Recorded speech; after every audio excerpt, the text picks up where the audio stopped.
Hello, good evening. Welcome. This is Hot Edition. We're live from Yusab at Desawe Kanda. Also live on Kesmi 107.1 in Tamale and beyond. We're live on W93.5 in Wa and beyond. Coming up this evening here on Hot Edition, crunch meeting between government, management and striking doctors of the Konfanochi Teaching Hospital over accommodation issues underway as industrial action cripples healthcare delivery at the facility. We'll tell you exactly what's happening there. We're live from Kumasi, specifically at the Konfanochi Teaching Hospital, to tell you how patients who were hoping to get some healthcare attended to has actually been left, unfortunately, to their fate. We'll give you details of that shortly here on Hot Edition. Also this evening, Parliament summons Minister for Transport Kweku Ofori Esiama over unlawful charges by the Ghana Airports Company Limited. A number of you have already reached some $20 has been added to the charges with respect to the tickets of round trips, and we have details for you and some reactions coming through shortly here on Hot Edition on 3FM and 92.7. Also, the Ward District Court has been told how the prime suspect and the lover allegedly plotted and murdered the Jirapa Dubai owner. We have details for you and the latest in that rather unfortunate incident here on Hot Edition on 3FM 92.7. We have also the latest in business, sports, and entertainment coming up over the next 60 minutes. As always, you're an integral part of the conversation. Let's hear from you. Share your thoughts with us. We're live on Facebook and on X at 3FM 927. I am Alfred Ocansey. Welcome. This is Hot Edition.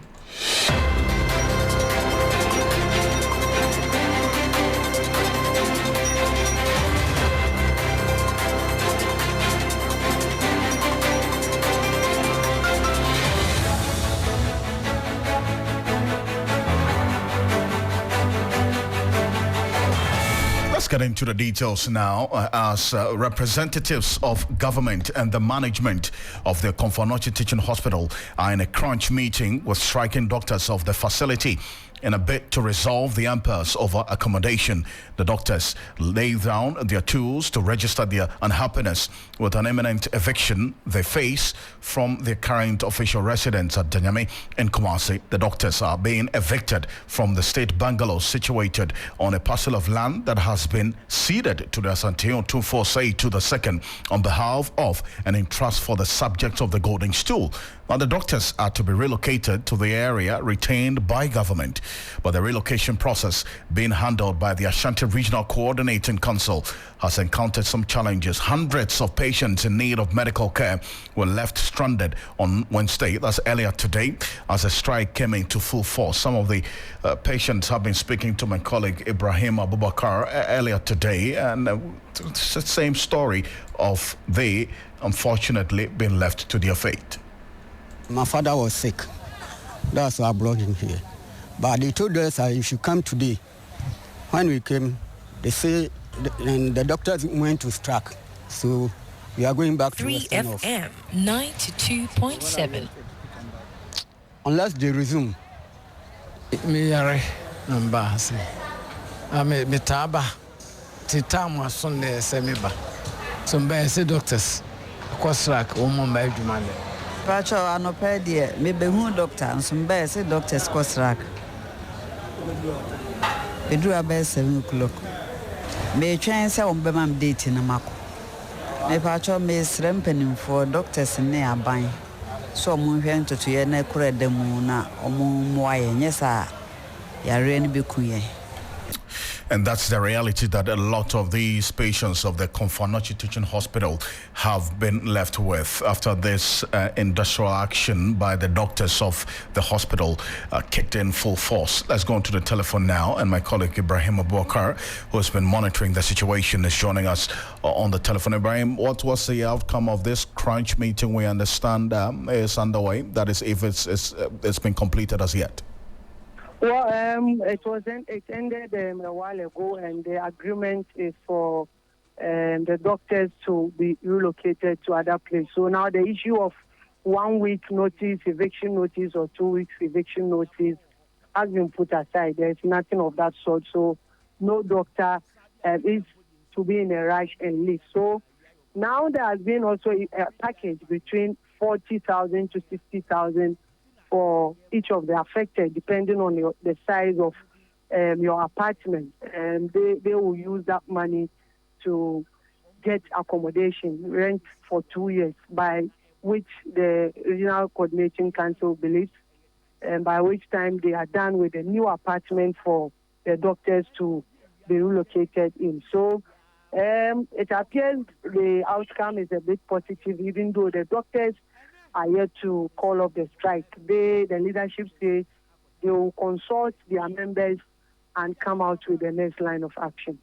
See, so if I get the understanding, each doctor who has been affected by this threats of eviction has been, or it's been agreed that they will be giving 40,000 to 50,000 each to rent accommodation until such a time that their new apartments are ready.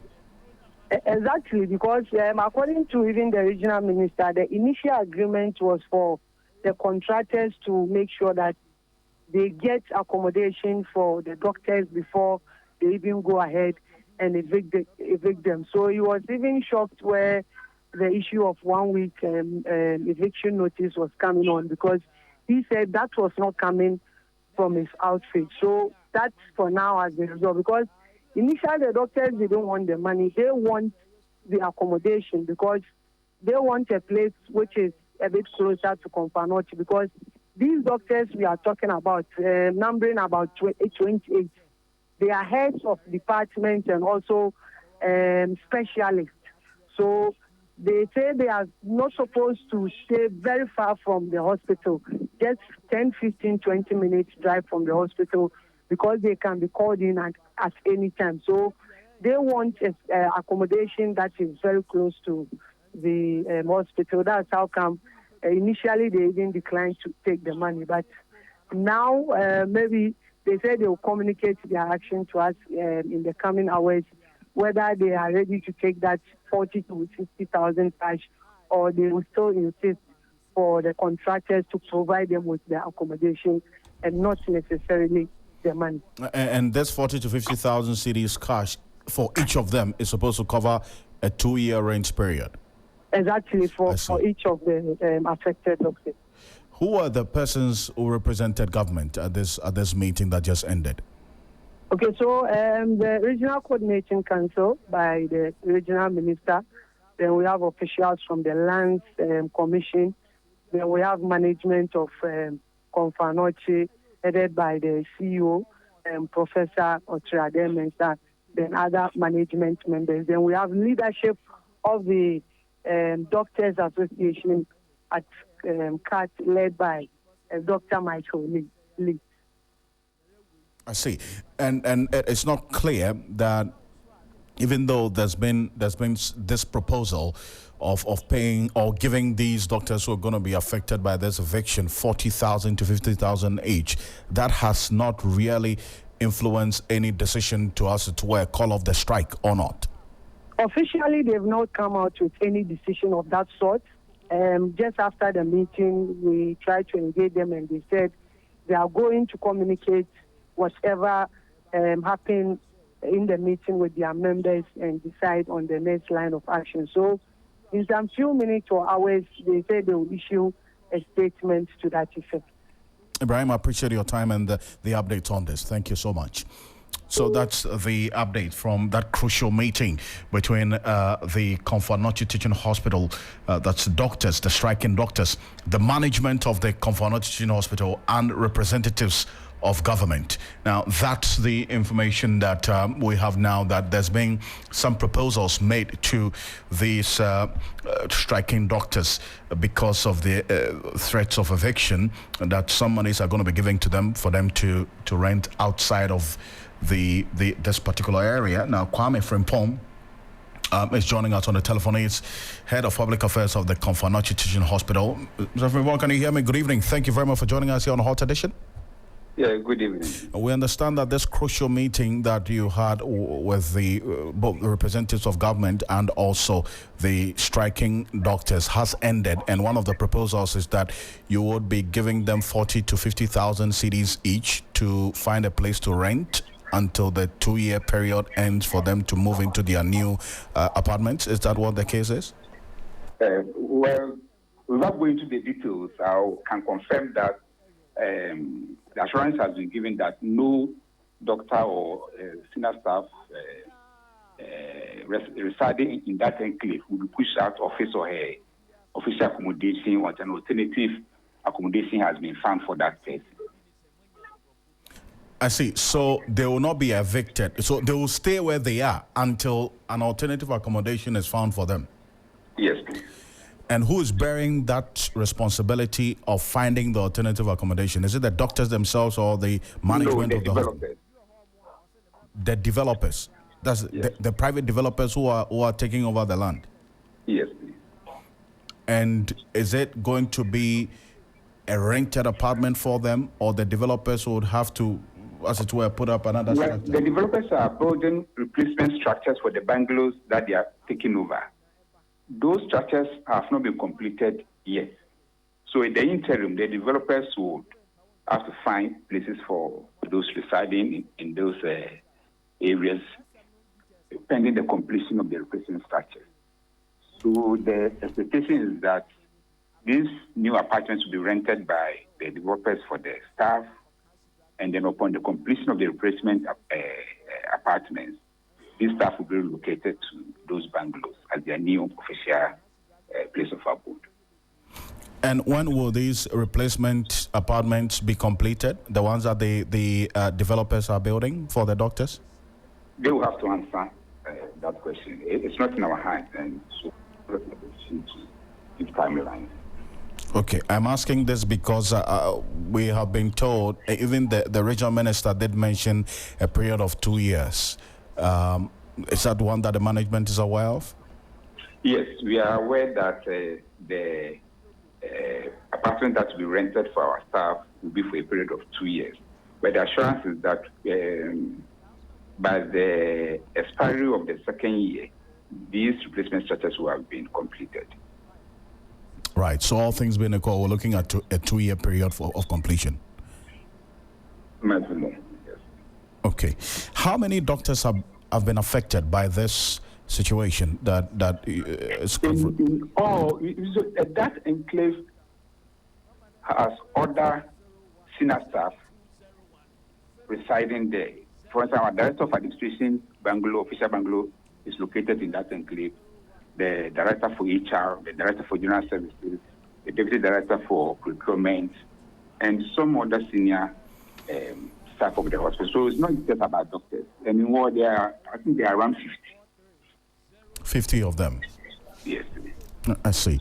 Now, question is, when this issue came up, the many who were asking if this happened within this short period, because if the process of ceding the land to 247 took a certain period, couldn't this strike have been averted so that, measures would have been put in place to start relocating these doctors even before these threats of eviction was brought upon them? I think this whole thing was triggered by some unofficial moves by some interested parties who were not aligned to the Regional Coordinating Council or the Land Commission. And we suspect that there may be signs of some of the developers who were trying to, for lack of a better word, harass some of the residents there to get them moving. Because we had same assurances after speaking to the Regional Coordinating Council that they've not asked the doctors to move out as they were directed, because they know that they have to be provided alternative accommodation before they can move out. The Land Commission said the same thing. So whoever might have gone there to try to get them out was definitely not acting on our official instruction. And so now that all the key stakeholders are met at the round table, and there's a clear roadmap and an agreement as to how this whole thing is going to be carried out, we think that that issue will not arise again. I see. Well, that's good to know. But now that this meeting has ended and there were some assurances to the affected staff of the hospital, is there any indication as to the strike being called off anytime soon? That is our general expectation, because there were full assurances, and to the best of our knowledge, all the concerns of the doctors were fully addressed. They gave us assurance that they're going to meet the speaker group, and that tomorrow morning we'll hear from them. We are very, very confident that they will be returning to work fully tomorrow. And I assume, without any blink of an eye, that the strike is taking a huge toll on you, is it not? Well, for a hospital that receives referrals from 12 regions out of the 16 in this country, definitely we see about 1,000 patients on specialist OPD basis. I mean, it's huge. And so if work stalls somehow due to some of these challenges, it will definitely have an impact on us, especially on our clients who have traveled far and near to come and see specialist services. I think it wasn't a most pleasant experience for some of them, because there are others too that worked fully. It's not everybody who came here that didn't get the care that he or she needs. Because in most places at the hospital, services were rendered, but there were some parts that got disrupted, and so that is where the impact was felt. I see. We'll wait to hear from you and indeed the doctors tomorrow, as you have indicated. Hopefully they call off the strike after this crucial meeting. Thank you for your time. Appreciate you, sir. My pleasure, sir. That's Kwame Frimpong, who is the head of public affairs of the Konfo-Anokye Teaching Hospital there, giving us details of the outcome of this crucial meeting today. So, as we do know now, all things being equal, the doctors are expected, the Konfo-Anokye Teaching Hospital doctors who are on strike are expected to communicate a decision after the resolution reached at the end of this crucial meeting, which ended not too long ago. Today, by tomorrow morning, we'll get to know whether they are calling off the strike or not.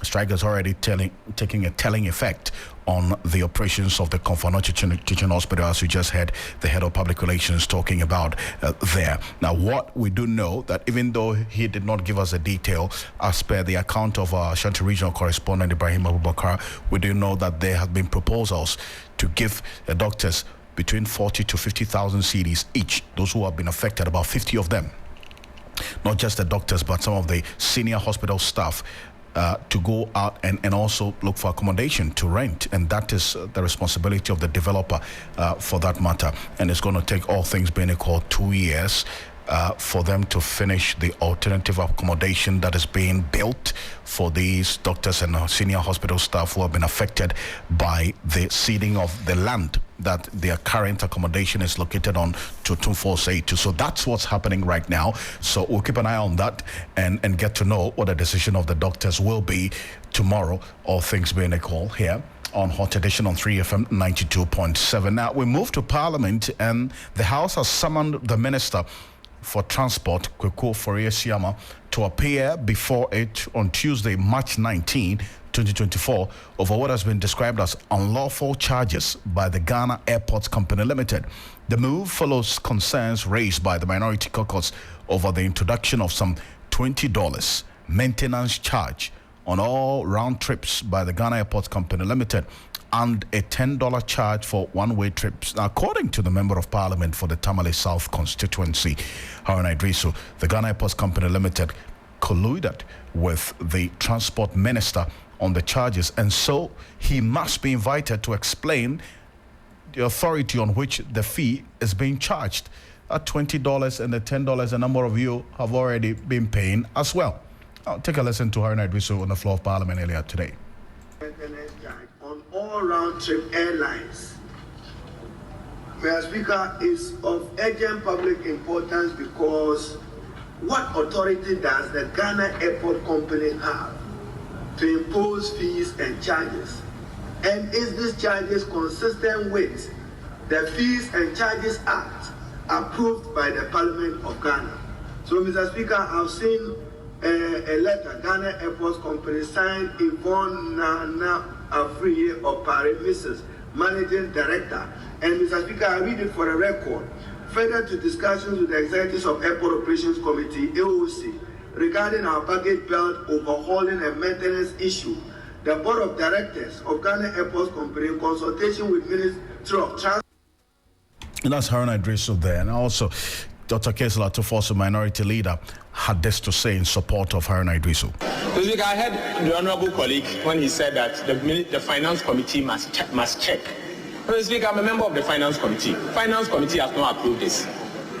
Again, fees and charges does not go through Finance Committee. It's subsidiary legislation. But this morning we looked at it. Mr. Speaker, the letter before us, as shared by the honorable Haruna Idrisu, went further to say that further to discussions with the Executive Airport Operators Committee regarding our baggage belt overhauling and maintenance issues, the Board of Directors of Ghana Airport Company, in consultation with the Ministry of Transport, is instituting. So they themselves are saying that they are instituting it, not Parliament. Is instituting the maintenance charge of $20 on a round-trip airline ticket. This means that going forward, you pay $20 more for your ticket. Speaker, Ghana is gradually becoming a very high tax regime because of the conduct of some of these state-owned enterprises. This must stop. This must stop. Businesses are leaving our shores. Others who used to transit here are no longer transiting here because it's cheaper somewhere, because as soon as you transit here, some of these taxes applies. And so what is happening? And if these guys are supposed to transit here and they have to spend a day or two, they may patronize our hotels. You may get some other taxes and employment may be saved. So some of these decisions, Mr. Speaker, it is not in the interest of our country. This will lead to again to spend a day or two, they may patronize our hotels. You may get some other taxes and employment may be saved. So some of these decisions, Mr. Speaker, it is not in the interest of our country. This will lead to a dead weight cost.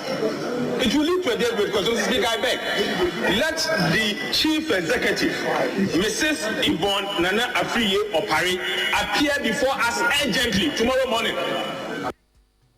Oh, that's Dr. Kesla Tufosu, Minority Leader there, supporting those concerns raised by Haruna Idrisu earlier. But what we're learning about this $20 on the round-trip tickets and also $10 for the one-way ticket, we understand will take effect beginning May 1.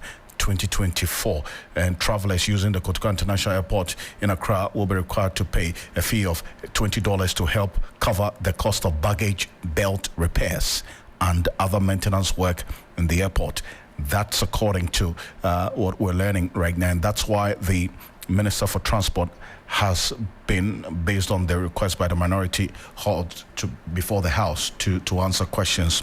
Is expected sometime next week. Is one that we'll keep an eye on as well to hear exactly the justification for this reported $20 on round trips and then also $10 on one-way trips, which according to media reports is to help cover the cost of baggage belt repairs and other maintenance works. So stay with Parliament a bit further here on Hot Edition on 3FM 92.7. Minister of State Designate for Finance, Abdul Sassari, is saying that the widely circulated document on the cost of signing the anti-LGBTQ plus bill will not advise the president on what to do next.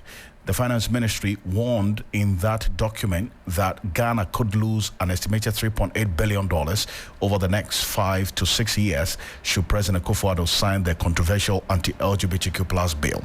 Days after the bill was passed, the ministry outlined the negative implications of the document on its expenditure, key government plans and projects. Now, the office urged President Akufo-Addo to hold off in signing the bill into law, as it may cost the country greatly. However, appearing before the Appointments Committee of Parliament today, the former Deputy Finance Minister stated that the document was an internal memo that got leaked to the public and it does not constitute an advice to President Akufo-Addo. Take a listen. Says that we have not treated them well. They've left the country. So are huge players in the upstream petroleum sector. Yesterday, they discovered expenditures that we needed to make to address the issue. And then in 2022, the Russian-Ukraine war hit, and then we also saw another dip in the already, falling issues that we had. And so, Mr. Chairman, and so looking at the way, Mr. Chairman, looking at the way things were going, clearly we realized we needed to put ourselves together and take that bold decision, not for our self-interest, but to make sure we correct the imbalances that had occurred as a result of both global and domestic occurrences. And so that was what we did. We took that bold step, the President took that bold step for the sake of all of us to make sure we correct what had been done by COVID and other external shocks. Mr. Chairman, consistently he's been doing that. Consistently he's in charge. When was the last time you heard him speak about the economy? I said consistently, and even publicly on February 7th, we saw him give a very comprehensive, not just on the economy, but all aspects of the society, of the facets of this country. And so, Mr. Chairman, it is not about going out there doing this, but he's on top of it. He's helping us, currently working on the manifesto, and we believe that we will put all the things in place. And hopefully, God willing, we will win the 2024 elections. Thank you. Oh, so that's Abnon Sasar appearing before the Appointments Committee of Parliament earlier today. Now, still in Parliament, the Volta Regional Minister, Dr. Archibald Letcher, has attributed the delay in taking of the resettlement scheme for the communities affected by the tidal waves in Ketu South to land litigation and other factors. Answering questions in Parliament earlier today, Dr. Archibald Letcher said Ghana Gas Company Limited has committed to build 15 two-bedroom units as part of the project. And this is what he said in Parliament earlier today. The status of the project, land has been allocated by the chiefs of Agaveji, Amutinu, and Sarakope communities for the project. The land has been surveyed and demarcated into various plots. The servicing of the land with water, electricity, and road has been done. The Assembly has submitted proposals to various institutions of state for financial support. Some of these institutions include the National Lottery Authority, the Ghana Gas Company Limited, Tallow Oil, Bui Power, and the Ministry of Works and Housing. Ghana Gas has offered to construct 15 of the two-bedroom housing units to start the project, which saw the actual construction works starting in the year 2022. So far, I would say that roofing works is ongoing on 10 out of the 15 housing units. The 5 remaining units are also currently at the lintel level. The road works and access to the site have been completed. Electricity is extended to the site, and water is also extended to the site. But we have, Mr. Speaker, some few challenges. There were initial land litigation by some families which delayed the takeoff of the project. The long and heavy wet season delayed the movement of equipment to the site for construction work to progress quickly.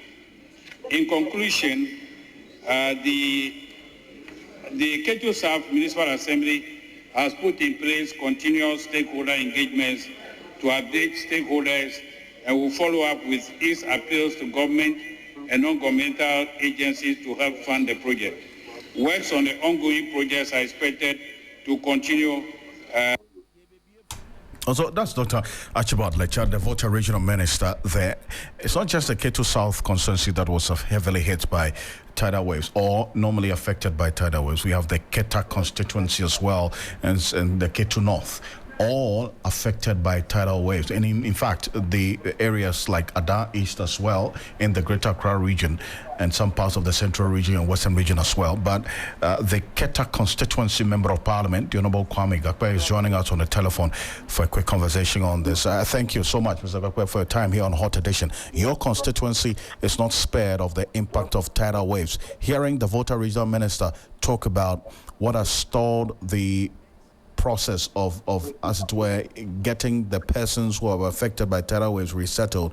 How did that strike you? Thank you very much, and good evening to your listeners, your viewers, and the team that is working.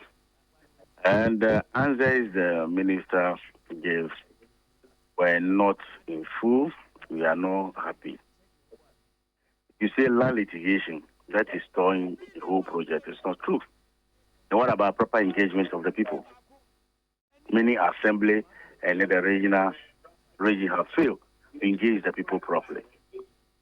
Second, it's not only Ketu South that this issue is happening. What about other constituencies in the Volta region? What are they doing? Even the Ketu South project have taken us to, when we are in the third year now. The blocks some few blocks were molded and left to the mercy of the weather. The building they are putting up is left in the mercy of the weather. The region, the assembly are not proactive. They are not the agency to actually bring this work to fruition is not there, as well as the government, because most of them, they don't get their vote from there. So they are not, the agency to help the people is not there. They don't have the people at heart. Basically, that's what I was saying. I see. But if you say that the reasons given by the minister is not true, yeah. What do you know that the minister is not saying, which you describe? I said they have started this project almost 2 years, and now we are in the third year. If really they are putting out 4 units room for the people, does it take 3 years to complete? When you go to the site, as I speak to you, there are blocks that are on the site, left at the mercy of the weather, and it's gone bad. So, if the agency look at the tidal waves, as I speak to you, the tidal wave is ongoing still. It's right now I'm talking to you today. Yesterday, some of our people couldn't sleep. And as I speak to you, it's ongoing. The distraction is going on. How long are we going to continue to say this? And he is the regional minister. Who is for the people? We have to see them being proactive. But they are not showing that concern. Even sympathizing or empathizing with the people is no avail. This government is not able to do that. Even the regional minister is not able to do that. So on what basis would I say they don't care about it? They don't care about the region. And they don't care about the coastal communities. Even relief items yesterday. Today I was asking the minister to provide the list of items that they brought to our various coastal community by NADMO and the quantity, and who received them. Because those things came in the name of the victim, but NADMO is broke, they don't even bring anything. But if corporate body and other institutions give them something, they are even bringing. The charity is a party line, and they give to the party by their party food soldiers. That's it. That is why I'm demanding the list and the one who took it and then the distribution list. They should furnish it as a member of parliament to accept it, because when they are bringing those things, they don't even inform us. We don't know about it. And we are for the people. We are the people's representative. And you're saying that the tidal waves are actually occurring now, as we speak? If you have your men on the ground, send them. It's not easy.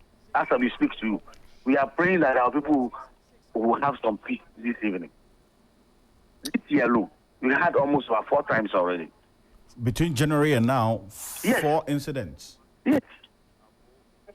And that's left persons displaced.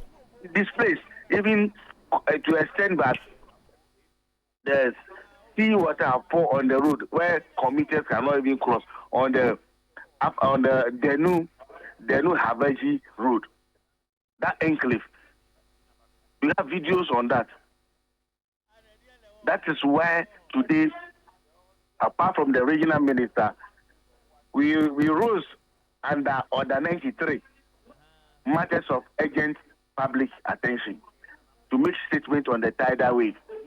And then the speaker referred the statement to the committee on Western Housing to visit the place and report back to the House. I see. So what's been the impact of the NADMO interventions, if there has been any at all, within this January and now? There's no NADMO intervention. All the four instances you talk about, NADMO hasn't come to the aid of the people who have been displaced. NADMO is broke. I'm being truthful to you. NADMO is broke. They don't have resources. So the people don't have resources. So how are the people who have been displaced coping now? Some are in the and some have moved to their relatives. And those places are crowded. Honorable Kwame Gakpe, I thank you for this update, and we have our men on the ground. So sad and pathetic. Indeed. Thank you very much. Most welcome.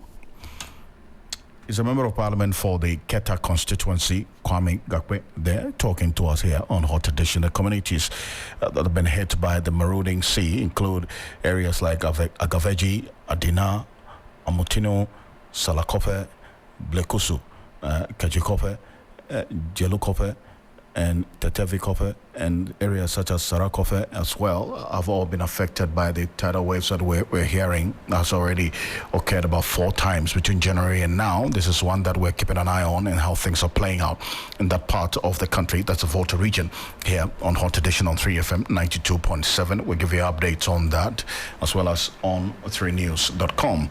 And TV3 as well on Facebook. Let's get more details into this. But let's stay a bit further with issues of land, because and then also some persons who have been displaced by the rainstorm. Some residents at Paniambisa, a suburb of Jema in the Kintampo South District of the Bono East region, have been rendered homeless after a heavy rainstorm on Monday morning destroyed their homes and other property. Assembly member for the area, Abdul Razak Mohammed, says over 50 houses and 2 basic schools have had their roofs ripped off by the rainstorm. A reporter in the area, Adam Womponi, is joining us on the telephone for a quick update on this. Adam, thank you very much for joining us here on Hot Edition. What's the current situation at Paniambisa after the rainstorm on Monday? Well, the current situation is that the people those who have been displaced are currently either living with some of their neighbors in town, whilst others, as we indicated earlier in the morning, are also living in some of the churches in the community. But as I also indicated earlier, the district chief executive and his office have not yet visited the community. I spoke to him, and then he told us that he was in Techiman holding a meeting, and as at the time we spoke to him, he didn't know anything about the incident because he said the information had not come to him yet. So he was saying that when he returned from Techiman, he will try and then visit the area and then ascertain the extent of this sort of distraction there, so that if there is any help that they can provide for them, they would provide.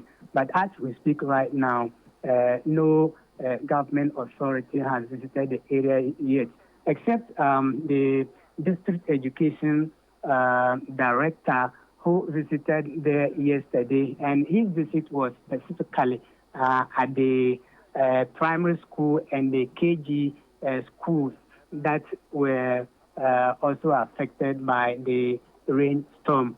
So currently, as we speak right now, what I can report is that the people who have been displaced are currently either lodging with some of their neighbors who are not affected with the storm, or living in the churches. So that's the situation we can report. I see, but if you right say now. that none of the government agencies have visited these displaced persons, so not even the National Disaster Management Organization, NADMO, has so far tended to these displaced persons? The assembly member told us in the morning that a few persons came there, and he said, yes, that they were the officials of NADMO. But later on, from our checks, we were told that the NADMO people do not have the accurate information on that particular incident yet. But he said some persons who identified themselves as a NADMO officials, they came there yesterday in the afternoon. But from our information, the information we gathered from the NADMO office, they also said they were yet to visit the area and then get the accurate information from the ground so that they can update us on that. I see. I thank you very much for this update, and also we'll see what plays out with the NADMO intervention. Adam, thank you so much. Adam Opone is a reporter in the Paniambisa area, a suburb of Jema in the Kintampo South District of the Bono region, giving us updates of this rainstorm that has left a number of residents there displaced. Now, this evening, the coalition of La Residents Association, they're warning of a possible chaos over portions of the land currently being occupied by the Ghana Armed Forces. The two entities have been on a collision course over the last 2 years over the acres of land in the La area. The latest follows a warning issued by the Ghana Armed Forces for all citizens to stay off its lands after the La traditional authorities performed rights on portions of the land. That position is, however, being heavily contested by the coalition of La associations, who warn the position of the armed forces is a recipe for chaos. But really, what's the situation? Let's speak to the convener of the coalition of the La Association, Jeffrey Tete. Mr. Tete, thank you for joining us here on Hot Edition. Why do you say that the military is not being fair? Thank you very much. Good evening to your cherished listeners.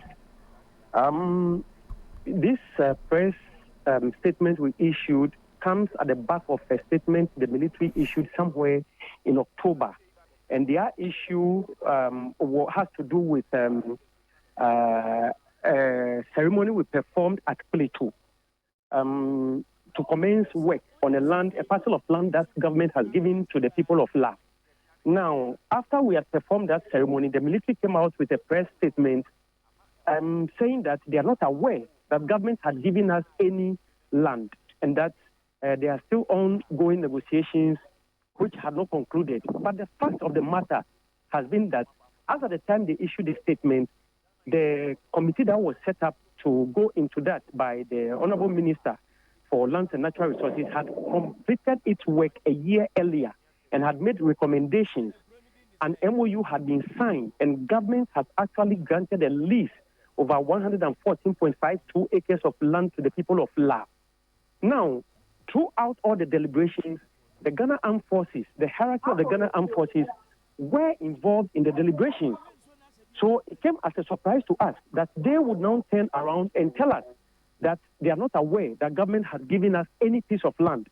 It's much in the face of, truth, that the military, which is known for its discipline, now will turn around and start peddling falsehood.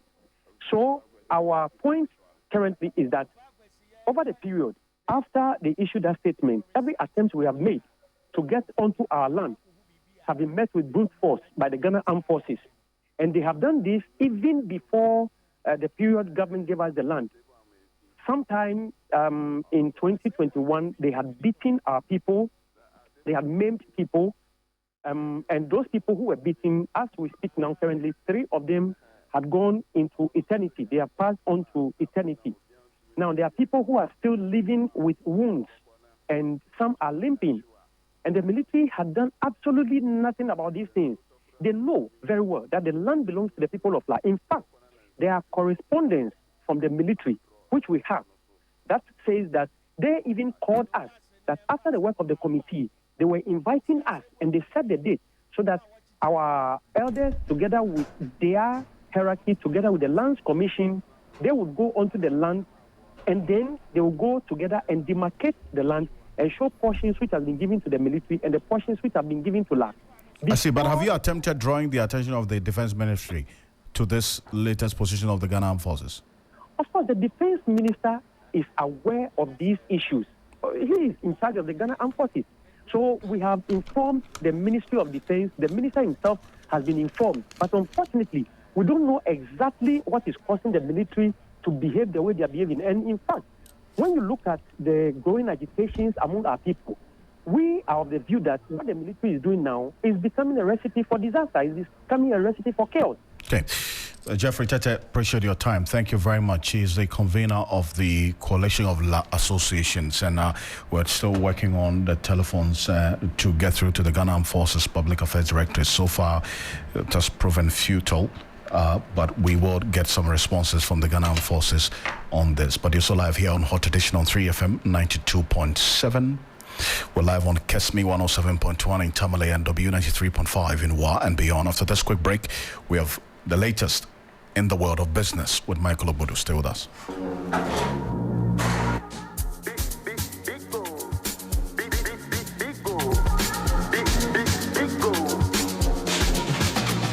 Number one everywhere you go. Pico. For the friends and the family. Pico. Refreshing moment. Pico. For the kids and the adults. Pico. Boys and girls with a drink. Pico. Everywhere the party day. Pico. We go mash up the place with the Pico. Greatest in every battle. Pico. Pico.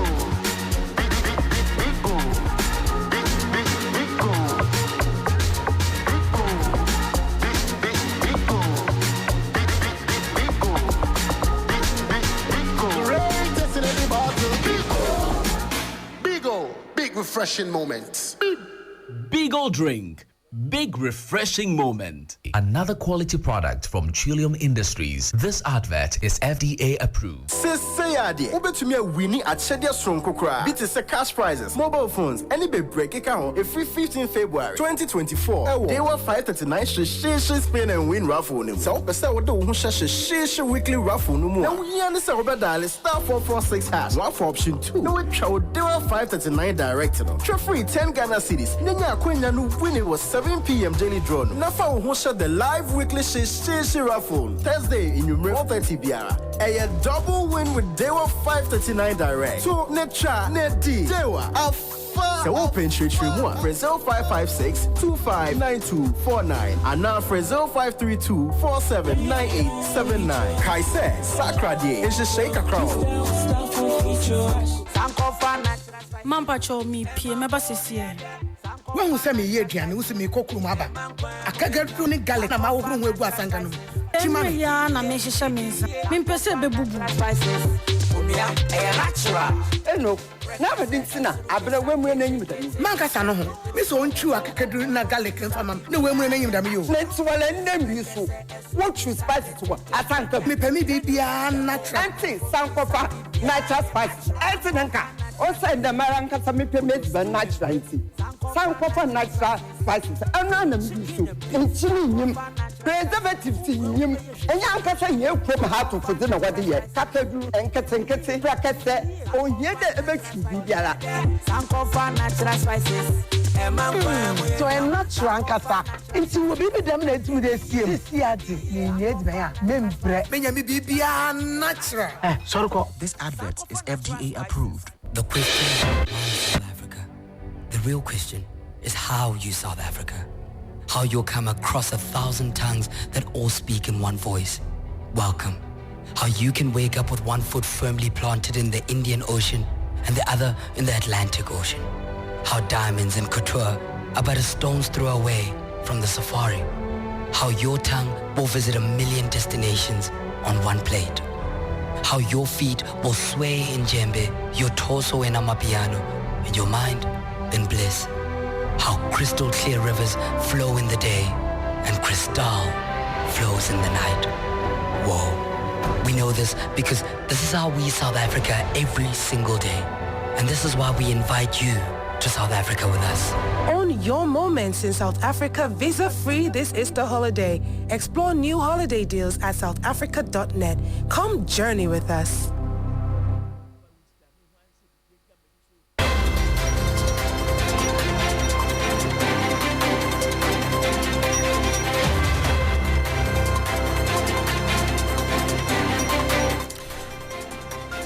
Hello there, good evening, welcome. It's time now for the business segment here on Hot Edition. Coming up tonight, inflation rate for February 2024 declines marginally to 23.2% as Eastern region records highest rate for the month. I am Michael Ubudu. I'll bring you details of our top stories and more shortly. Please stay.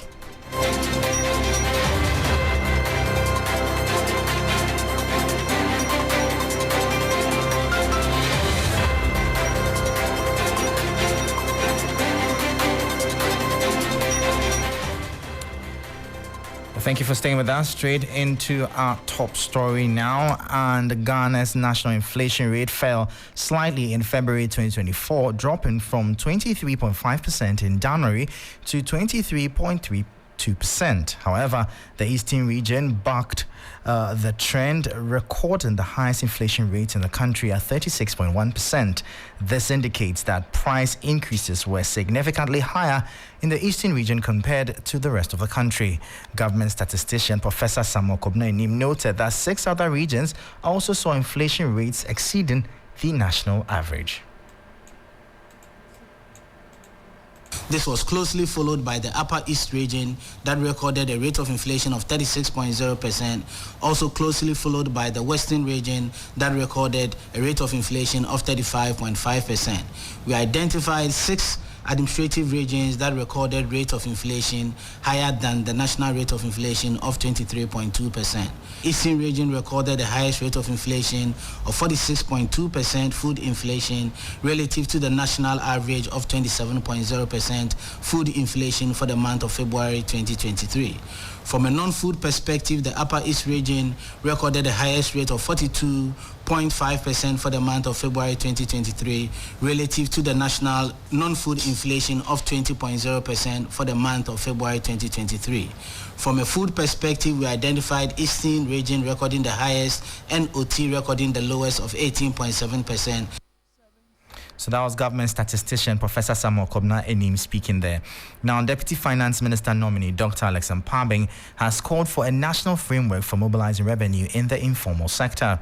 He underscored the importance of revenue mobilization to undertake big-ticket projects amid the current economic challenges. Taking his turn at the ministerial vetting, Dr. Alex Mpabing indicated that there's the need for a national consensus on taxation.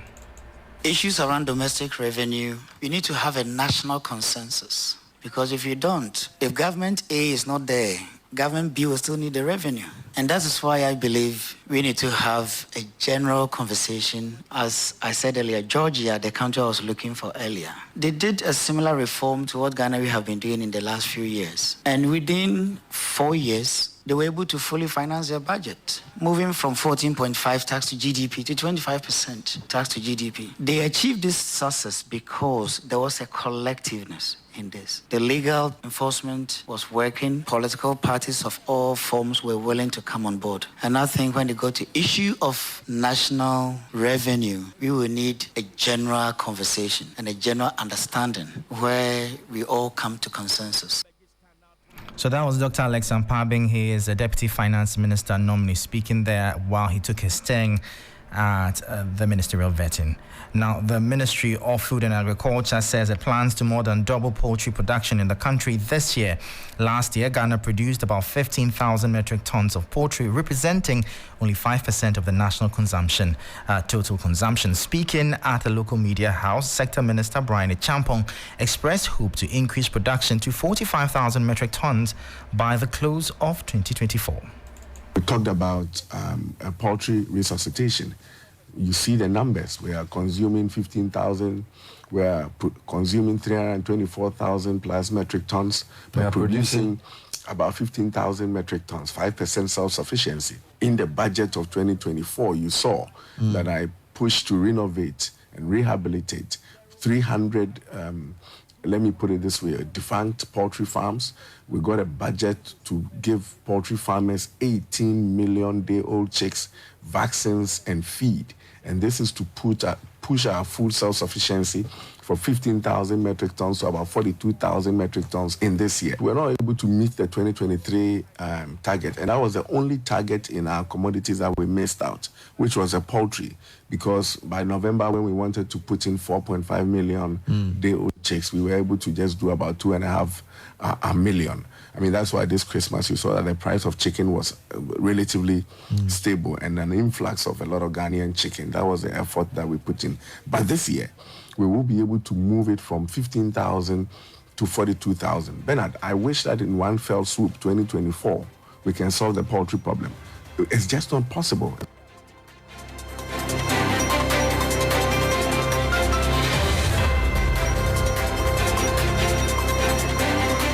So that was Minister of Food and Agriculture, Brian Champon, bringing an end to the business segment here on Hot Edition. For more business stories, please check out our website. It's 3news.com/business. I am Michael Obudu. Thank you for listening. As always, please stay safe. Up next is sports.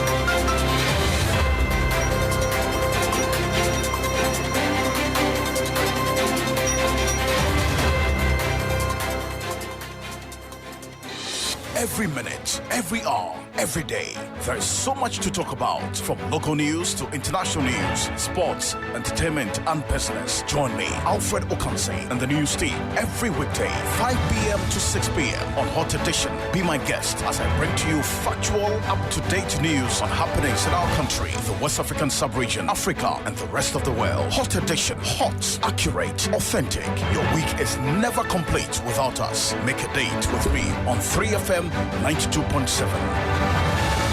Your urban lifestyle radio.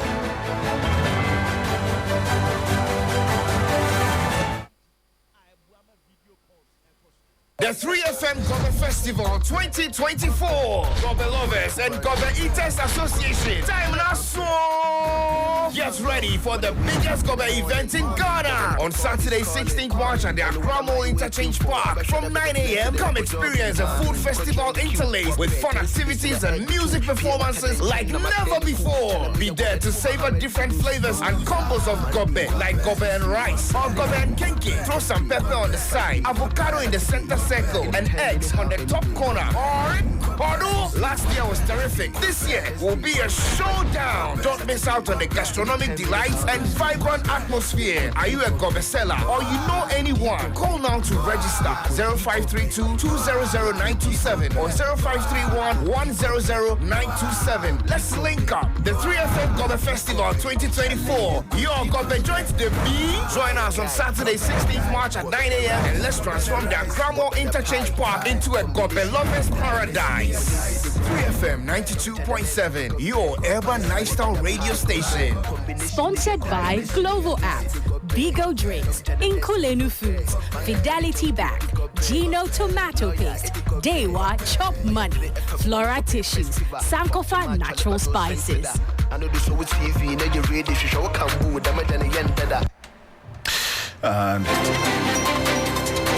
thank you very much for joining us here on Hot Edition on 3FM 92.7. There's more news on 3news.com. Make some time and visit 3news.com. On behalf of the rest of the team, I want to say we do appreciate your company. Join me at 10 p.m. on TV3 for Ghana Tonight. I am Alfred Ocansey. The drive continues with DJ Abiam and Giovanni.